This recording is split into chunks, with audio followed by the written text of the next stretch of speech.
guys. Jangan lupa tap layar sama gift-nya ya. Namanya siapa kak? Nama aku Mama Siti Sofia. NIM-nya, kalau NIM itu jangan dikasih sembarangan gak sih? Tapi 010124010113. Mau sama nomor rekeningnya gak?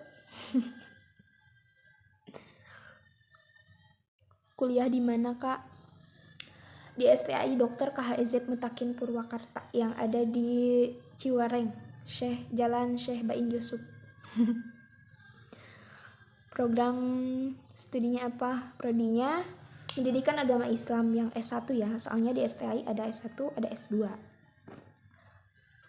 Mata kuliah seperti jurusannya yaitu Ilmu Pendidikan Islam atau disingkat dengan IPI.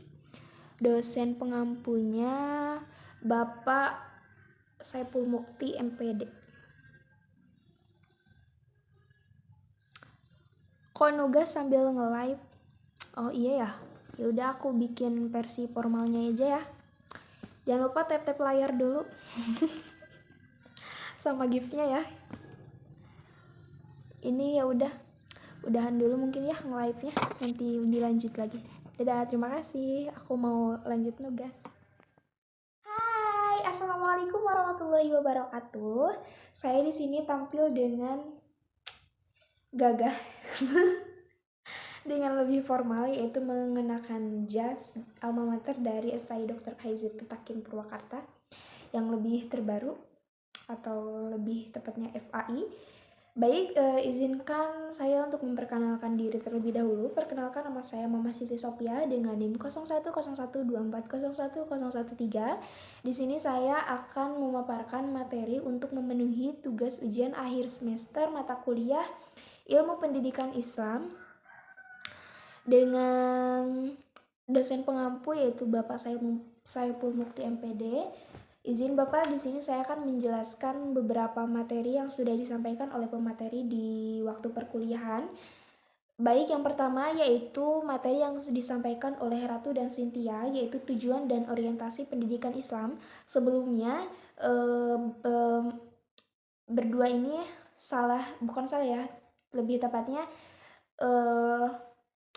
tertukar dengan materi yang di bawah seharusnya, yaitu materi yang disampaikan oleh Teh Nida dan Hana, yaitu sumber dan prinsip dan nilai-nilai Islam. Akan tetapi Ratu dan Cynthia menjelaskan mengenai tujuan dan orientasi pendidikan Islam. Baik, tujuan pendidikan Islam secara umum itu yaitu untuk membentuk manusia beriman dan juga bertakwa kepada Allah Subhanahu wa taala. Terus yang kedua yaitu mengembangkan akhlak mulia. Yang ketiga mengembangkan potensi manusia secara menyeluruh ataupun holistik. Dan yang terakhir yaitu menyiapkan manusia untuk kehidupan di dunia dan juga di akhirat. Terus yang selanjutnya yaitu orientasi pendidikan Islam. Orientasi pendidikan Islam ini terbagi menjadi 5, yaitu ada orientasi teosentris, yaitu yang berpusat langsung kepada Tuhan Yang Maha Esa. Yang kedua yaitu orientasi moral dan juga akhlak. Yang ketiga yaitu orientasi sosial. Yang keempat orientasi ilmiah dan juga rasional. Dan yang terakhir yaitu keseimbangan dunia dan akhirat. Seperti pada tujuannya, yaitu menyiapkan manusia untuk kehidupan dunia dan juga di akhirat. Orientasinya pun sama, yaitu untuk keseimbangan di dunia maupun di akhirat. Kelompok kedua yaitu materinya sumber dan prinsip dan nilai-nilai Islam yang disampaikan oleh Teh Nida dan juga Hana. Sumber Islam yaitu terbagi menjadi 4, yaitu ada Al-Quran, ada hadis, ada ijtihad ulama, dan juga ada tradisi keilmuan Islam. Al-Quran berarti sumber utama pendidikan Islam. Di dalam Al-Quran mengandung ajaran akidah, ibadah, akhlak, serta kisah-kisah yang mengandung pelajaran. Terus yang kedua yaitu hadis. Kalau hadis ini yaitu sunnah Nabi yang berarti penjelas dan pelengkap ajaran di dalam Al-Quran. Yang ketiga yaitu ijtihad ulama, dan yang terakhir tradisi keilmuan Islam. Selanjutnya yaitu prinsip-prinsip dasar dalam pendidikan Islam. Ada beberapa prinsip, yaitu ada 7. prinsip tauhid yang artinya keimanan kepada Allah Subhanahu wa taala. Yang kedua yaitu prinsip keseimbangan yang berarti tawazun. Yang ketiga, prinsip kemanusiaan yaitu insaniyah. Yang keempat yaitu tanggung jawab dan juga kebebasan. Yang kelima, prinsip amal dan aktualisasi. Yang keenam, prinsip berbasis wahyu dan juga akal. Dan yang terakhir yaitu prinsip individualitas dan juga sosialitas. Terus selanjutnya nilai-nilai Islam dalam pendidikan dan juga pembelajaran. Yang pertama yaitu nilai keimanan akidah. Berarti dalam pelajaran ini mempelajari tentang keimanan, iman kepada Allah, iman kepada Rasul dan lain hal sebagainya. Yang kedua yaitu nilai akhlak etika Islami. Di dalam pembelajaran harus diajarkan juga etika kepada siswa. Dan yang ketiga yaitu nilai ilmu, yaitu keilmuan dan juga kebenaran. Dan keempat yaitu nilai amal, yakni aksi dan implementasi ilmu. Setelah mempelajari ilmu, lebih baiknya diamalkan. Terus selanjutnya yang kelima yaitu nilai ukhuwah yang berarti persaudaraan. Yang keenam yaitu nilai keadilan yang berarti prinsip dasar kehidupan sosial dan juga pendidikan. Dan yang terakhir yaitu nilai tanggung jawab. Materi yang ketiga yaitu yang disampaikan oleh Teh Febri dan juga Teh Novi, yaitu kurikulum dalam pendidikan Islam. Kurikulum ini berarti semua rencana yang terdapat dalam proses pembelajaran. Jadi rencana dalam proses pembelajaran gitu. Nah, konsep dan prinsip utama dari kurikulum ini yaitu ada tauhid, ada Al-Quran dan juga hadis, ada fikih, ada akidah, dan etika moral, akhlak, dan hal sebagainya. Selanjutnya yaitu model dan struktur kurikulum dalam pendidikan Islam. Jadi ada model kurikulum ya, terbagi menjadi 3. Ada kurikulum koeksistensi yang berarti ilmu umum yang berkaitan dengan agama secara berdampingan tapi belum saling terintegrasi. Terus yang kedua yaitu ada model integratif. Kalau integratif ini berarti ilmu umum yang dimasukkan nilai-nilai Islam sebagai tema atau konteks pembelajaran. Yang terakhir yaitu ada model kurikulum terpadu yang artinya kurikulum yang didesain secara mandiri ataupun sendiri. Selanjutnya materi kelompok 4 yaitu metode dan pendekatan pembelajaran dalam pendidikan Islam yang disampaikan oleh Teh Kholis dan Indri. Metode pendidikan Islam ini ada klasik dan juga ada kontemporer. Terus di klasik ini ada qudwah, ada imsal, ada halamah, ada isyarat dan ada kisoh. Terus kalau kontemporer ini yang berarti terbaru ya, bukan klasik, yang artinya yang ada hermeneutik, pendekatan kritis dan juga Islam dan sains. Nah, materi selanjutnya yaitu pendidik dalam perspektif pendidikan Islam. Akan tetapi ini disampaikan oleh Kang Firdaus dan juga Kang Rafli. Pada saat itu judulnya itu adalah ilmu pendidikan dalam perspektif pendidikan Islam. Nah, tapi dalam RPS itu adalah pendidik dalam perspektif pendidikan Islam. Nah, pengertiannya itu apa sih? Jadi di dalam Islam, pendidik, mu'alim atau murabbi adalah seseorang yang tidak hanya mengajarkan ilmu pengetahuan, akan tetapi membimbing peserta didik menuju kedewasaan spiritual, moral, dan juga sosial.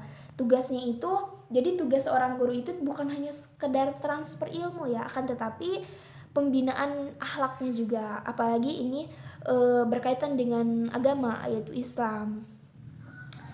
Terus ada beberapa standar ya yang dijelaskan oleh Bapak pada saat itu. Standar seorang guru itu harus mempunyai 4 kompetensi, yaitu yang pertama ada kompetensi pedagogis, yaitu pemahaman. Jadi sebelum mengajar ini harus paham dulu karakteristik peserta didik itu seperti apa. Terus yang kedua ada kompetensi kepribadian, yang artinya sebelum mengajar harus sudah selesai dengan dirinya sendiri.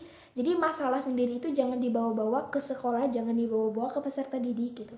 Terus yang ketiga ada kompetensi profesional. Contohnya dalam konteks keikhlasan. Jadi guru bekerja dengan cara profesional walaupun misalnya guru gaji sedikit, jadi guru ini harus tetap profesional gitu.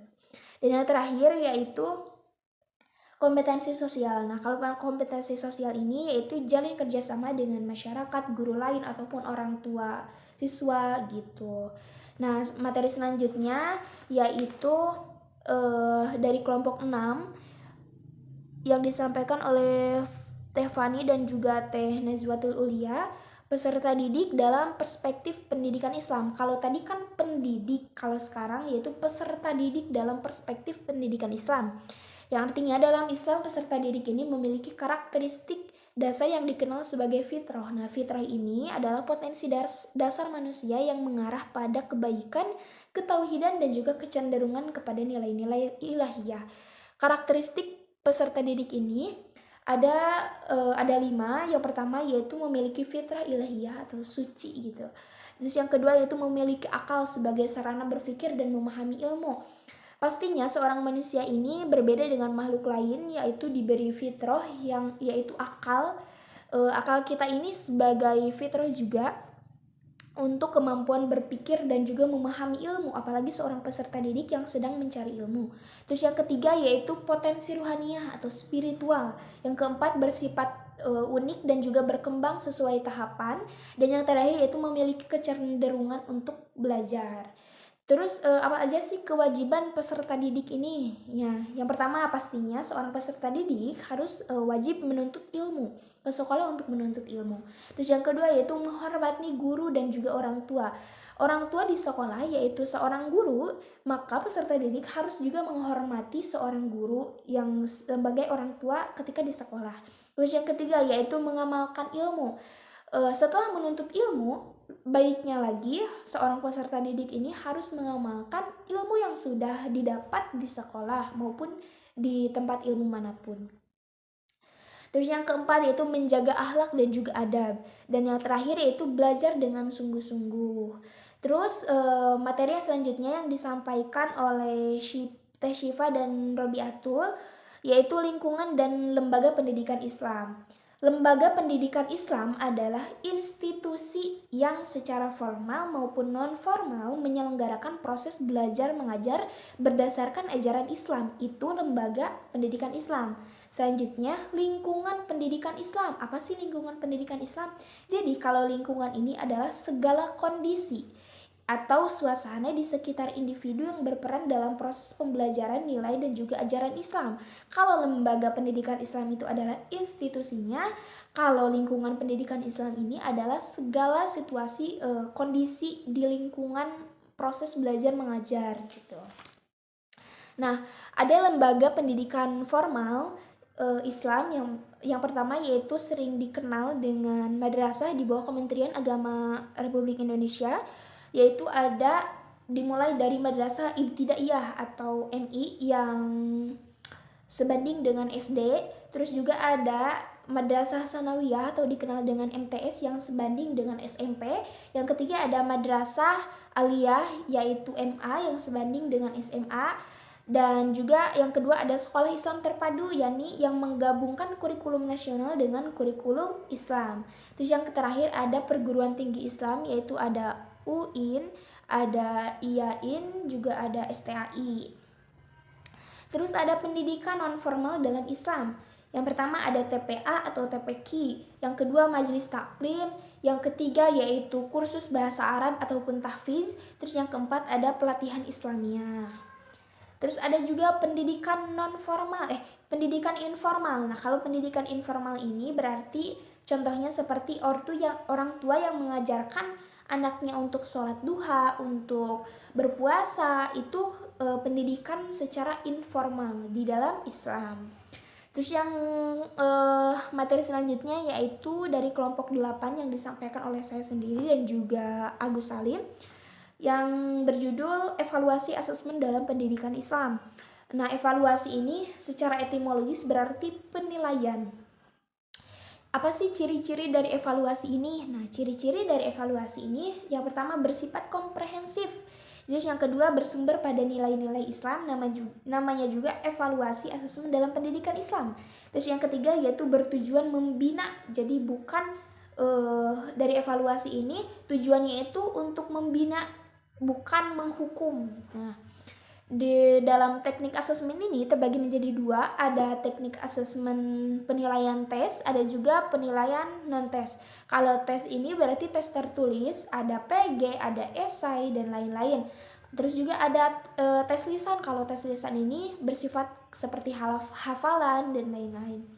Dan juga ada tes praktik yang berarti praktik keagamaan, misalnya sholat, terus wudhu, dan lain-lain. Yang kedua yaitu penilaian non-tes. Nah, kalau non-tes ini berarti seperti observasi, penilaian proyek, terus portofolio, penilaian diri, dan lain-lain. Materi selanjutnya yaitu yang disampaikan oleh Teh Ira dan juga Zulfa ya, yang berjudul Integrasi Ilmu dan Islam dalam Pendidikan Islam. Dalam pendidikan. Jadi integrasi itu usaha untuk menyatukan ilmu pengetahuan dengan ilmu umum. Integrasi keilmuan dalam pendidikan Islam ini terbagi menjadi 4. Ada kurikulum ada kurikulum terpadu yang tadi, juga ada guru sebagai teladan, memasukkan nilai Islam, dan juga yang terakhir itu ada dari lingkungan sekolahnya. Terus apa sih tujuan dari integrasi ilmu dengan Islam? Yang pertama, untuk membentuk insan kamil. Terus yang kedua, menghapus pemisahan antara ilmu agama dengan ilmu umum. Jadi kalau di sini tuh yang berarti digabungkan gitu ya, disatukan. Terus yang ketiga yaitu untuk menyeimbangkan aspek kehidupan di dunia dan juga di akhirat. Terus yang keempat yaitu mengembangkan ilmu yang bernilai etika dan juga spiritual. Dan yang terakhir yaitu dari kelompok 10 yang disampaikan oleh Kang Ian, Kang Mujib, dan juga Kang Fakih, yang berjudul Pengembangan dan Inovasi dalam Pendidikan Islam. Jadi untuk pengembangan, mereka menyampaikan perkembangan ya, pendidikan Islam yang dimulai dari sejak zaman Nabi Muhammad SAW, dari masa Rasul ke masa Khalifah dan juga masuk ke Indonesia. Baik, mungkin itu saja yang dapat saya sampaikan. Kekurangannya mohon dimaafkan. Wabillahi taufiq wal hidayah. Wassalamualaikum warahmatullahi wabarakatuh.